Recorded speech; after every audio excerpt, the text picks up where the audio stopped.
Olá, vamos falar sobre Espiritismo? Sou Débora Rabelo aqui dos Amigos de Nosso Lar, trazendo neste momento o nosso instante aqui de estudos das obras básicas, com a obra O Livro dos Espíritos.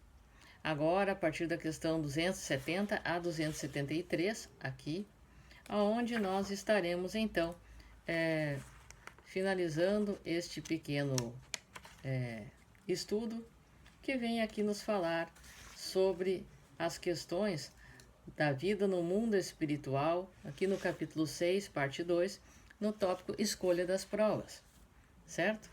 Então convido você a juntos estarmos estudando. Pergunta, estudo, linha a linha, passo a passo, comentários ao final.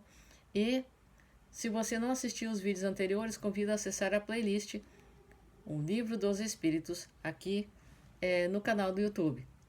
E também convido você a conhecer o nosso site aqui, amigosdenossolar.blogspot.com, pois o canal Amigos de Nosso Lar está vinculado então ao nosso centro espírita que reencarnou, nasceu, como a gente diz, no dia 29 de agosto, também sob a paz e a proteção também de nosso querido Bezerra de Menezes.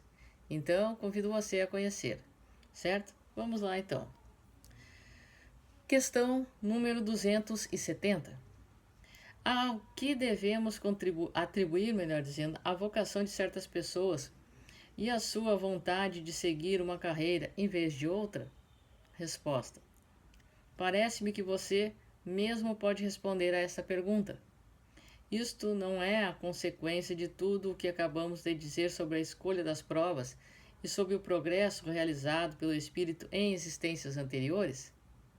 Portanto, de acordo com o nosso planejamento reencarnatório, mesmo que nós não tenhamos tudo isso, a nossa mente aqui, que o véu do esquecimento, então, ele venha a nos guardar, nos preservar de muitas questões, mas nós temos a intuição, e esta intuição trabalha com o que nós temos guardado na nossa casa mental, nos arquivos do nosso espírito.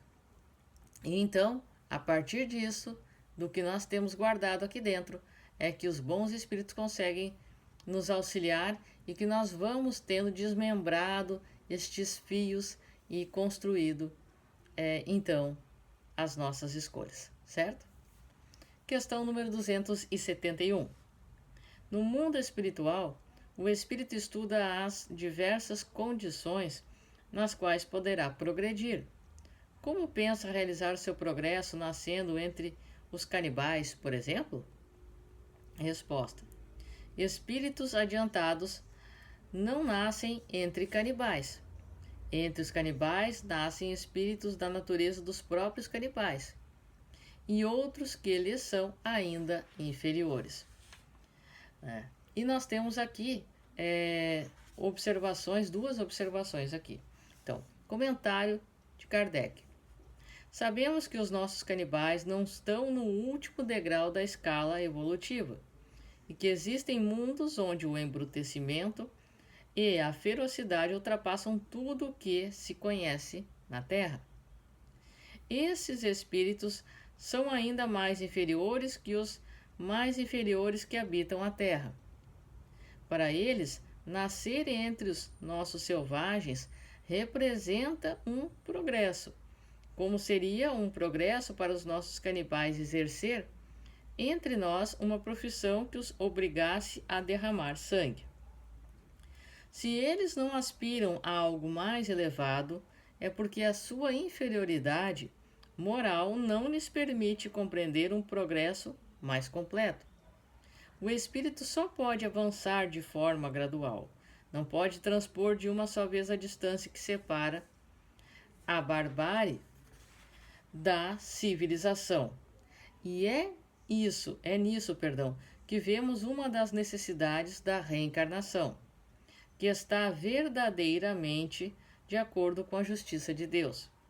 De outro modo, em que se transformariam esses milhões de seres que morrem diariamente, no último estado de degradação, se não tivessem os meios de atingir o estágio superior, por que Deus não concederia a eles os favores que concedeu a outros homens? E aí nós temos aqui uma observação, certo? Que os obrigasse a derramar sangue. Talvez o mais lógico não na afirmação de Kardec tivesse sido optar pela negação, ou seja, uma profissão que não os obrigasse a derramar sangue. A doutrina espírita nos ensina que, mesmo os espíritos pouco evoluídos, como os canibais, podem reencarnar em meio à civilização e desempenhar funções compatíveis com o progresso geral. Isso representa, para esses espíritos, uma grande oportunidade de avanço se souberem aproveitar a encarnação. Então, a encarnação, o progresso espiritual, melhor dizendo, ele não dá saltos, porque nós precisamos cumprir com as etapas, subir degrau a degrau, para que o espírito amadureça junto com o progresso alcançado com tudo isto, com os conhecimentos adquiridos, melhor dizendo, e assim vá assimilando e amadurecendo também durante a própria encarnação. Ou seja, quando nós tínhamos 20 anos, ou quem tem 20 anos, tem um amadurecimento diferente de quem tem 30 ou 40 anos, que dirá 50, 60, 70. A vida, todos os aprendizados, tudo aquilo que nós vamos passando e vivenciando, causam dores e alegrias e nos fazem mais fortes também.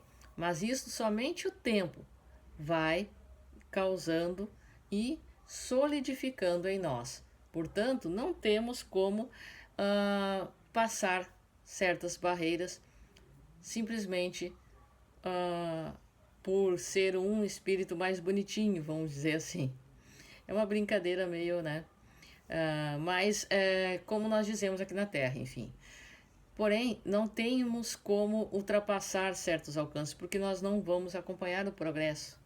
Nós precisamos estar somando e não prejudicando o andamento, certo? Então, questão número 272. Espíritos que procedem de mundos inferiores à Terra, ou de um povo muito atrasado, como os canibais, por exemplo, poderiam nascer entre os nossos povos civilizados?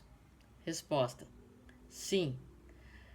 Sempre existe aqueles que se desorientam ao querer subir muito, mais alto do que podem. Nesse caso, eles ficam deslocados no meio onde nascem, porque possuem costumes e instintos que não combinam com a sua condição dos que ali se encontram naturalmente. Comentário de Kardec. Esses seres nos oferecem o triste espetáculo da ferocidade.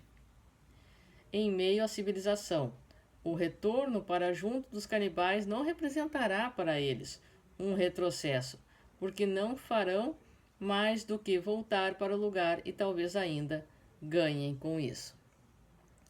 Ou seja, muitas vezes um espírito, por uma necessidade de aprendizado, ou ele pensa que pode cumprir com todas aquelas questões que poderá suprir, ultrapassar as dores, seus instintos que ainda carrega, mas a realidade aqui na carne é outra.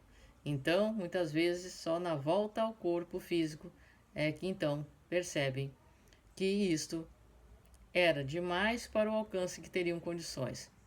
Mas faz parte do aprendizado e não deixa de ser um aprendizado para toda a sociedade que à volta deles está.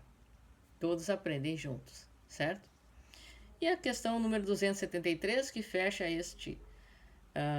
esta parte aqui, que nos diz: um espírito que pertence a uma raça civilizada poderia, por expiação, reencarnar numa raça selvagem?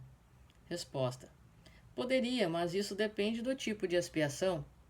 Um senhor que tenha sido cruel com seus escravos poderá, por sua vez, renascer da condição de escravo e sofrer os maus tratos que impôs aos que estavam sob o seu comando. Aquele que exerceu o comando pode, em uma nova existência, obedecer aos mesmos que um dia se curvaram ante a sua vontade. É uma expiação que Deus lhe impõe por ter abusado do poder. Um bom espírito também pode querer renascer entre povos atrasados, ocupando o lugar de destaque para ajudá-los a progredir. Nesse caso, isso seria para ele uma missão e não uma expiação. Então, cada caso é um caso. Tudo dependerá da situação, das escolhas e da condição àquele espírito, de um planejamento reencarnatório. Ele poderá vir ali, passar por um estágio como escravo, como estágio como alguém que estará servindo, uma vez que antes foi servido, como poderá não passar nesta situação. Depende do que será mais proveitoso a sua reencarnação, certo? Então, este foi o nosso estudo de hoje e no próximo estudo adentraremos o tópico relacionamentos entre os espíritos após a morte. Sou Débora Rabelo, um forte abraço para você, que os bons espíritos nos guiem, Jesus nos abençoe. Até a próxima!